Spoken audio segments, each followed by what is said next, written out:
Question 2 says, if x is a non-zero number, is x positive? Now notice that this is very similar in content to the previous question. Statement 1 says x is the square of an integer, same as in the previous question. Statement 2 says x plus 1 is positive, same as in the previous question too. What is different here? This precondition prior to the question. If x is a non-zero number, is x positive? So we are assuming that x is different from 0. X cannot take the value of 0. So if x is the square of an integer, we have two cases. That x is the square, for example, of a positive integer such as 5. That would be 25. The answer is yes, because 25 is positive. Another possibility is that x is the square of a negative integer, for example, negative 7. And x would be 49, we have another yes. Is it possible that x equals 0? No, because if x is a non-zero number, it cannot be 0, so it cannot be the square of 0.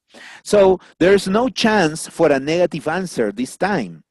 A unique answer to the question follows, and statement 1 is considered sufficient. So what about statement 2? We're in a similar situation perhaps, but here we have no chance to evaluate 0 because x is assumed to be different from 0. Let's use a little bit another tool, which is algebra. If x plus 1 is positive, we can represent this as x plus 1 is greater than 0. So this simply means that x is greater than negative 1.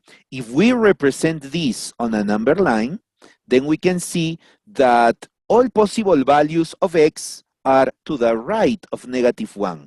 Now we can clearly see that in this interval that has been shaded, there are both positive and negative numbers. So the answer to the question is not unique. For example, say that we pick as the value of x negative 0.5. Okay, the answer to the question would be no, because negative 0.5 is greater than negative 1, but is not positive. While if we pick as a possible value of x, for example, 2, then 2 is greater than negative 1, and it is also positive. So we have a yes for an answer. Different answers to the same question imply that the statement is not sufficient. So in this case, we need to consider what answer choice corresponds to the results of our evaluation of the statements. Statement 1 by itself is sufficient, says option A, but statement 2 by itself is not sufficient. So good. This is exactly what we're looking for. The correct answer to this question would be option A.